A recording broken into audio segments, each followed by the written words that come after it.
میں درخواست کرتا ہوں محترم پروفیسر محمد اعظم نوری صاحب سے کہ یہ جو معراج مبارک کا زمینی مرحلہ ہے اس کے بارے میں ارشاد فرمائیے۔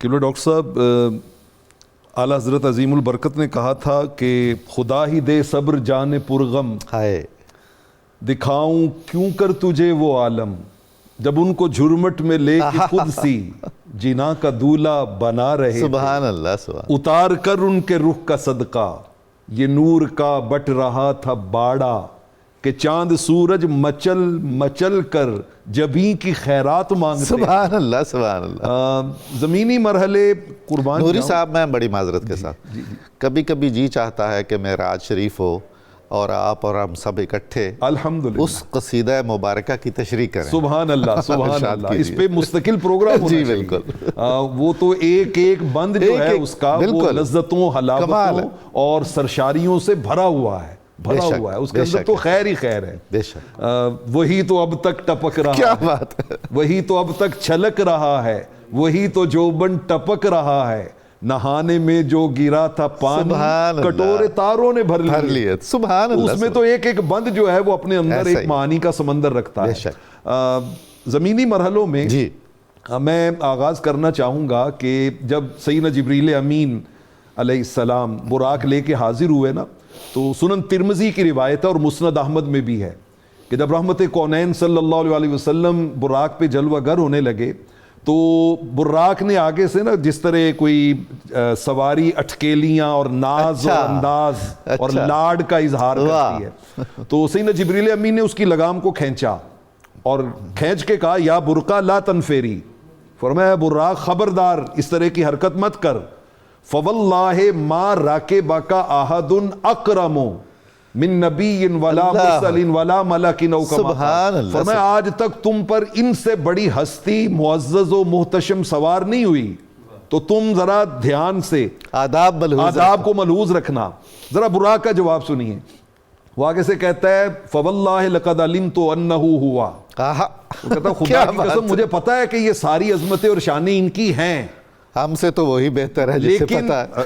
لیکن وہ اس وقت کیا مانگ رہا ہے، وہ کہتا ہے لیکن میں ایک اور چیز بھی جانتا ہوں کہ انہو صاحب الشفاع، کہ یہ وہ ہستی ہیں جن کو رب دو عالم نے ایک اور مرتبہ بھی عطا کیا ہے کہ جس کے بارے میں جو کہہ دیں گے اللہ وہ مان لے گا۔ سبحان اللہ۔ تو میں تو وہ خیرات شفاعت لینے کا اظہار کر رہا ہوں، کیا بات، اظہار کر رہا ہوں۔ تو رحمت کونین صلی اللہ علیہ وسلم نے ارشاد فرمایا جلوہ گر ہو کے، فرمایا کہ انا فاعل، میں انشاءاللہ تیری شفاعت کروں گا، تیری شفاعت کروں گا۔ سبحان اللہ۔ تو لگتا کچھ یہ ہے کہ یوں ہے کہ وہ زبان حال سے یہ کہہ رہا تھا کہ تیری فقیروں میں اے شہر یار ہم بھی ہیں، لیے ہوئے یہ دل بے قرار ہم بھی ہیں، ہمارے دست تمنا کی لاج بھی رکھنا، تیرے فقیروں میں اے شہر یار ہم بھی ہیں۔ تو وہ بھی فقیر بن کے حضور علیہ السلام سے خیرات مانگ رہا تھا۔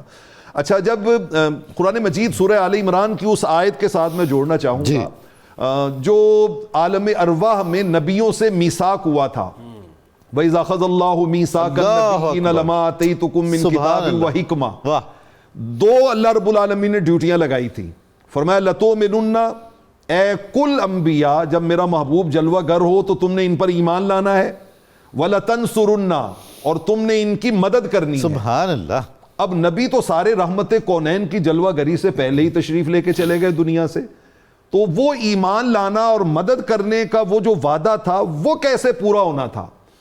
اس کے لیے رب دو عالم نے پھر مسجد اقصیٰ میں کل انبیاء کو اکٹھا کیا۔ نماز اقصیٰ میں تھا یہی سر، آیاہ مانائے اول آخر، دست بستہ ہے پیچھے حاضر، جو سلطنت آگے کر گئے تھے۔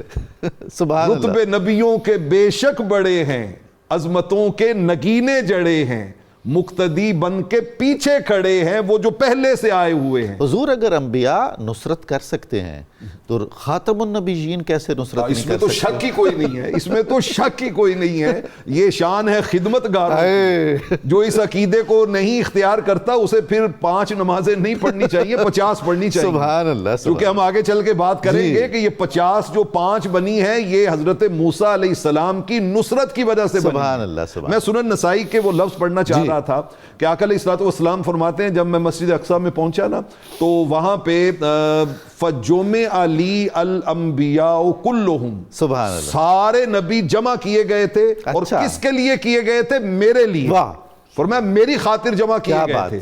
جب وہاں پہ گئے تو فقدمنی جبریل، جبریل نے اذان دینے کے بعد عرض کی یا رسول اللہ صلی اللہ علیہ وسلم مصلی امامت پہ آج اور کوئی کھڑا نہیں ہوگا، آپ کھڑے ہوں گے، اور رحمت کونین مصلی امامت پہ کھڑے ہوئے اور سارے نبیوں نے آپ کی اقتداء میں وہاں پہ نماز ادا کی۔ تو لَتُؤْمِنُنَّ بِهِ وَلَتَنْصُرُنَّ کی عظمتی جو ظاہری تصویر تھی وہ لوگوں کے سامنے آئی کہ یہ ہے وہ وعدہ جو آج پورا کیا گیا، آج پورا کیا گیا۔ اور صرف ایک جملے میں ایک بات کہنا چاہتا ہوں کہ وہاں پہ جب انبیاء نے خطاب کیے نا تو رحمت کونین نے بھی جب خطاب کیا تو اس خطاب میں فرمایا کہ شکر اس خدا کا جس نے مجھے رحمت للعالمین بنایا، جس نے مجھے کافۃ للناس بشیرا و نذیرا بنایا، جس نے مجھے ورفعنا لک ذکرک کی شان عطا کی۔